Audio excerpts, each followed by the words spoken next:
Di dataran hijau Lockfield, Skotlandia, pada tanggal 6 Agustus 1981, lahirlah seorang anak laki-laki dari keluarga sederhana petani. Namanya Alexander Fleming. Ayahnya, Hugh Fleming, adalah petani tua yang bijak, sedangkan ibunya, Grace Sterling, adalah wanita kuat yang tekun mendidik anak-anaknya meski hidup sederhana. Di usia yang masih kecil, Alexander dikenal pendiam tapi tajam pengamatannya. Ia sering memperhatikan luka di hewan ternak dan bertanya, mengapa luka itu bisa bernanah tapi juga bisa sembuh. Ia kehilangan ayahnya saat masih berusia 7 tahun. Namun dari tragedi itu tumbuh tekad dalam dirinya. Suatu hari aku akan jadi dokter yang membantu menyembuhkan, bukan hanya menonton. Di usia remaja, Fleming pindah ke London. Ia bekerja sebagai pegawai kantor untuk membantu keluarganya. Tapi takdir menuntunnya ke jalur lain. Berbekal beasiswa dan dukungan saudara, Fleming masuk St. Mary's Medical School.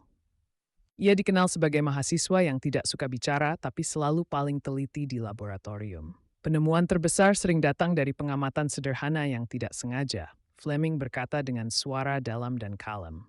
Pada tahun 1928, dalam ruang laboratorium yang sederhana, Fleming meninggalkan tumpukan cawan berisi bakteri Staphylococcus. Ia pergi liburan, dan saat kembali, ia melihat sesuatu yang tak biasa.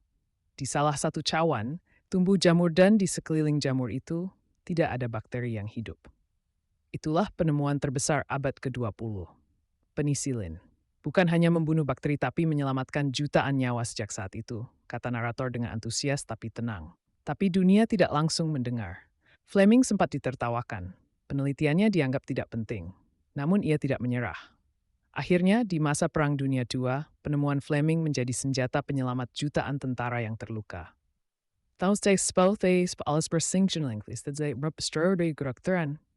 Bersama Howard Florey dan Ernst Chain. Saya tidak menemukan penisilin. Alamlah yang menemukannya. Saya hanya melihat dan tidak menutup mata, kata Fleming dengan bijak dan jujur. Alexander Fleming meninggal dunia pada tahun 1955.